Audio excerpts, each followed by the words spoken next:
ஆயத்தமாக இருங்கள். கர்த்தர் உங்களை ஆசீர்வதிக்கிறவரா இருக்கிறார். நோவா காலத்துல ஜனங்கள் எல்லாம் தேவன் எதிர்பார்க்கிறார். ஆனா எல்லாரும் உதாசீனப்படுத்திட்டு போயிட்டாங்க. இன்னைக்கு இந்த நாட்களில் ஆண்டவருடைய வார்த்தை உதாசீனப்படுத்துறவங்க நிறைய பேர் இருக்கிறாங்க. தேவனை வேண்டான்னு சொல்றவங்க நிறைய பேர் இருக்கிறாங்க. அவங்கள் மத்தியில எதுக்கு நீங்களும் நானும்? உங்களுடைய பிளாட்ல 200 குடும்பம், அந்த 200 குடும்பத்துல நீ மட்டும் எப்படி ஆவியில பலப்பட்டிருக்கிற? அப்போ மீதி உள்ளவர்கள்லாம் என்ன ஆகுவாங்க? அந்த மீதி உள்ளவர்கள் நல்லதாய் மாறும்படி, அவர்கள் எல்லாரும் கிறிஸ்துவுக்கு உயிர்த்தெழும்படியே கர்த்தர் அந்த இடத்துல குடியேற்றி இருக்கிறார். அந்த இடத்துல ஆண்டவர் உன்னை பத்திரப்படுத்தி வச்சிருக்கிறார். ஏன்னு சொன்னா, நீ அநேகருக்கு ஆசீர்வாதம். நீ தீமைக்கு தீமையை செய்கிற துஷ்ட மனிதன் அல்ல. நீ பிறரை ஆசீர்வதிக்கும்படி தேவனால் வெளிவந்த கர்த்தருடைய ஆசீர்வாதத்தின் இல்லை, ஆசீர்வாதத்தின் மதில் நீ. உன்னை கொண்டு கர்த்தர் அநேகரை தேசத்தில் ஆசீர்வதிக்க விரும்புகிறார். உன்னை கொண்டு அநேக சிறு பிள்ளைகளை கர்த்தர் ஆசீர்வதிக்க விரும்புகிறார். உன்னை கொண்டு அநேக வாலிப பிள்ளைகளை கர்த்தர் ஆசீர்வதிக்க விரும்புகிறார். உன்னை கொண்டு அநேக பெரியவர்களை கர்த்தர் ஆசீர்வதிக்க விரும்புகிறார். உன்னை கொண்டு அநேக கண்ணீரோடும் கவலையோடும் தீமையில் இருக்கிற ஜனங்களை கர்த்தர் விடுதலையாக்கும்படியாக கர்த்தர் உண்மையில நோக்கமாக இருக்கும். அல்லேலூயா, அல்லேலூயா. ஒப்புக் கொடுங்கள், தேவன் உங்களோடு கூட இருக்கிறார். காத்திருங்கள், கர்த்தர் பெரிய காரியங்களை செய்கிறவராக இருக்கிறார். அவருடைய 9வது வசனத்தை இப்ப வாசிங்க பார்க்க.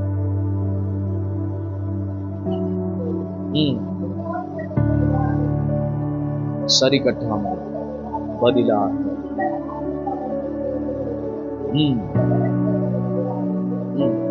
ஆசீர்வதி. நீங்கள் எதை விதைக்கிறீங்களோ அதைத்தான் அறுவடை செய்யும். எந்த காரியம் ஆனாலும் இந்த விஷயம் மட்டும் பூமியிலே நடந்துடும். நம்மளாம் நினைச்சுக்கிட்டு இருக்கோம், நீ பாவம் செய், அக்கிரமம் செய், ஆண்டவர் எங்க வந்து பார்த்துப்பாரு? நியாயத்திற்கு நாள்ல பார்த்துப்பாரு, அங்க ஆண்டவர் பார்த்துப்பாரு. ஆனால் நீ இந்த பூமியில விதைச்ச ஒரு சில காரியங்கள் இருக்கு, அந்த விதைச்சதுக்கான அறுவடை இந்த பூமியில நிச்சயமா என்ன பண்ணுவீங்க? நீங்க நன்மை செய்தீங்கன்னா உங்களுக்கான நிலத்துல இருந்து வெளியே வருவதெல்லாம் எப்படி இருக்கும்? நன்மையா இருக்கும். தீமையை செய்திருக்கிறோம்னு சொன்னா அதற்கான பதிலும் எப்படியா இருக்கும்? தீமையா இருக்கும். நீங்க கர்த்தருக்காக ஒரு காரியம் செஞ்சிருக்கிறீங்க அப்படின்னு சொன்னா அதற்கான நன்மைகள் உங்களிடத்துல வந்து சேரும். அல்லேலூயா. கர்த்தர் நம்மை பார்த்து கொண்டே இருக்கிறார்.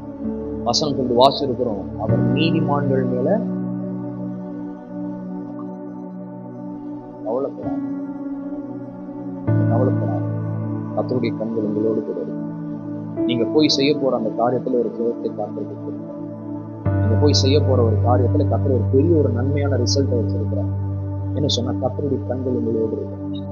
கர்த்தருடைய கண்கள் உங்களை பார்த்து கொண்டிருக்கிறது. உன் வேண்டுதலை கர்த்தர் என்ன பண்றாரு? கேட்கிறாரு. அப்ப நம்ம நிறைய காரியங்களை எதிர்த்து பேசலாம். ஆனா நம்ம அந்த இடத்துல அமைதியா இருக்கும்போது நமக்காக சப்போர்ட் பண்ற ஜனங்களை ஆண்டவர்களுக்கு இருக்கு. வசனம் சொல்லுது, நீங்கள் நன்மையை செய்துட்டா கர்த்தர் உங்களுக்கான நன்மையை செய்யணும். நீங்க தீமைக்கு தீமையை செய்யணும் அப்படின்னு சொல்லி நீங்க அந்த தீமைக்கு மூட்லயே போயிட்டீங்க அப்படின்னா கர்த்தருக்காக அங்க வழியே கிடையாது. தேவனுக்காக வழியை கொடுத்துருங்க. கர்த்தர் உங்களுடைய வாழ்க்கையில சில காரியத்தை செய்யணும், ஒப்பு கொடுத்துருங்க. நீங்கள் ஒப்பு கொடுக்காம நானே பார்த்துக்கிறேன் அப்படின்னு சொல்லி நீங்க போய் நிற்கும் போது என்ன சொன்னா ரிசல்ட் நீங்க எதை கொண்டு போறீங்களோ அது உங்களுக்கு ரிட்டர்ன் வந்துடும். ஸோ கர்த்தர் எல்லாம் பார்த்து விடுவார். நன்மையை மாத்திரம் செய்ய வசனம் சொல்லுவது, எப்படிப்பட்ட மனசாட்சி வேணுமா? நல் மனசாட்சி. தேவ சமூகத்துல சொல்லாம அந்த விட நல் மனசாட்சியோடு இருக்க, நல் மனசாட்சியோடு இருக்க. நான் தீமைக்கு தீமை செய்ய மாட்டேன், உதாசனத்துக்கு உதாசனம் செய்ய மாட்டேன். ஆண்டவரை உங்களை, ஆண்டவரை என்னை நீங்கள் ஆசீர்வாதமாக வச்சிருக்கிறீங்களோ, நான் அநேகருக்கு ஆசீர்வாதமாக இருக்கேன். சொல்லுங்க, நான் அநேகருக்கு ஆசீர்வாதமாக இருக்கேன், நான் அநேகருக்கு ஆசீர்வாதமாக இருக்கேன், அநேகருக்கு ஆசீர்வாதமாக இருக்கும். அப்படி இருக்கிற இடங்களில் கண்களை மூடி தேவ சமூகத்தில்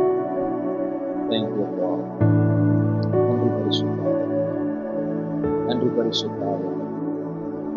வா, உங்களை அநேகருக்கு நீர் ஆசீர்வாதமாக வச்சிருக்கிறீர்கள், அநேகருக்கு எங்களை நீர் ஆசீர்வாதமாக வச்சிருக்கிறீர்கள்.